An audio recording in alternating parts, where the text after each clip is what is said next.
last year, I thought it was important for me to talk about, Green Bay in the beginning of the week. I did with the team. I regretted it. I don't think that doesn't even need to come into our energy base. So you live and learn. This game's about our commitment. It doesn't matter who we're playing. It really doesn't. I had no stake. I didn't watch one game prior to yesterday's contest in preparation. So just started last night on the plane, and that's where I am, and I think that's clearly where our team is. Our team, it's just no time for that. Boy, there's nothing they won't put a Cowboys logo on. I've never seen in my life a logo or any decal on a styrofoam cup. A styrofoam cup.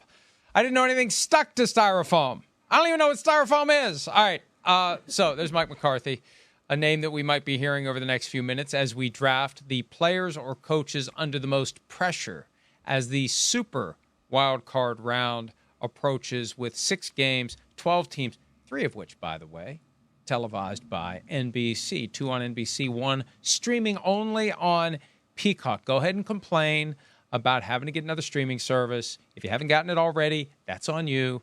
Get it now. It's not that bad. It's not that expensive. And just get rid of one of the other ones. It's not like luggage. You don't have it your whole life. Just get rid of it and get Peacock and give it a try. You might like it. All right, Charean, who do you like as the player or coach under the most pressure this weekend? Well, I think we have to start right there. And it's not, he shouldn't be, but Mike McCarthy is under pressure, and Jerry Jones created that. I think here in about less than an hour, 45 minutes, I think we're going to hear Jerry Jones clarify what he said about Mike McCarthy on Sunday when he didn't guarantee that Mike McCarthy would be the head coach of the Cowboys. Well, we're going to take it game by game in the postseason. So this is a coach who has won 12 games each of the past season. That hadn't been done in Dallas since 1993 to 95, long time ago. 95, of course, is our last Super Bowl. So Jerry Jones has created this drama. We know Mike McCarthy has a year left on his contract. Most owners, after whatever the Cowboys do this year, would extend that contract. He didn't do that with Jason Garrett. Interesting in the offseason to see if Jerry Jones extends Mike McCarthy's contract or not. But he does deserve credit, Mike, for firing Kellen Moore, which he was criticized for at the time, taking over play calling, and then what they've done offensively this year and where he has them right now as NFC East champions. Yes, it took the Eagles losing some games that they shouldn't have lost for the Cowboys to get there, but the fact is they got there. They're number 2 seed. They have 2 home games if they win the first one, but a big game for him, Mike, against his former team. And a big game for you because you are firmly against the notion, not that you're against Bill Belichick being coach of the Cowboys, you just don't see it happening. I see it as a very real possibility, as do some folks elsewhere who see that if the Cowboys lose because of McCarthy and Belichick's available, Belichick to Dallas, wouldn't that be something if it happens? All right, first one for me is Jared Goff.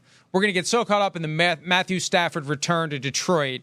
Jared Goff is a guy that got thrown overboard by the Rams.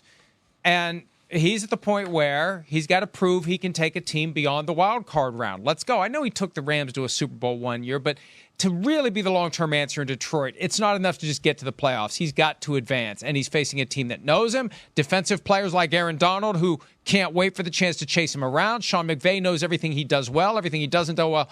It's on Jared Goff to punch through that ceiling and deliver the playoff victory, which would be the first one for the Lions since 1991.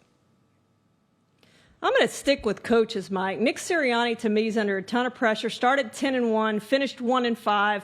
His job could be on the line. We're talking about an owner that fired Andy Reid, that fired Doug Peterson after a Super Bowl. Nick Sirianni needs to win in the first round against the Buccaneers to keep that job. Next one for me, I suppose, is Mason Rudolph, although you could argue he's under no pressure at all because no one expected him to be here.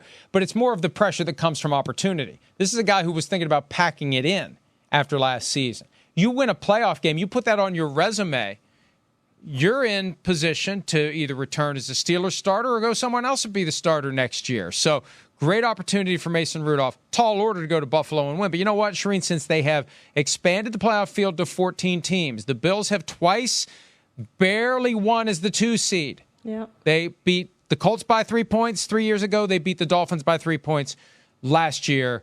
Who knows what the Steelers will do, but a great opportunity, but also pressure for Mason Rudolph. All right, let's take a break. One more round next here on PFT Live.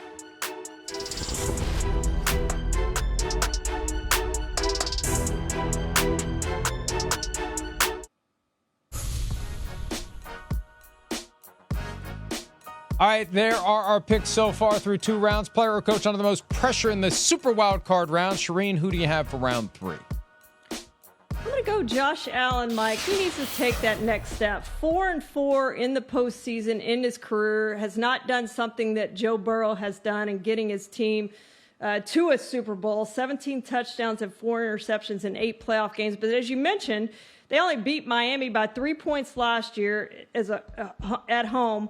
Then they lost to Cincinnati in a game that wasn't competitive to Joe Burrow. 27-10, they lost that game. He had 3 interceptions and 3 touchdowns in those 2 postseason games last season. He needs to play better this postseason if the Bills are going to have a chance to get to the Super Bowl. You know, I was thinking about this Dolphins-Chiefs game, which we'll stream exclusively on Peacock on Saturday night. And it's easy to say Tua or Mike McDaniel or Tyreek Hill. He's going back to Kansas City. But the weather is going to be so bad. The temperature is going to be so low. Yeah. And there's just this expectation that the Chiefs have figured out. There's no reason to believe the Chiefs have magically figured out what's wrong with them. There's pressure on Patrick Mahomes. This is where he's got to channel all of that playoff experience and flip the switch. We saw them try to do it on Christmas Day, and it didn't work. They've had 1 game since then against the Bengals that they managed to win. Last week didn't matter. Can they do it? Everyone's going to expect them to beat the Dolphins, especially in the weather, Charean. A lot of pressure on a Chiefs team that many expect are going to slip right back into postseason mode, and off they go. Maybe the Dolphins will have something to say about it. Hi, it's Mike Florio. Thanks for watching PFT on YouTube. Hit subscribe for the latest news and analysis from Pro Football Talk.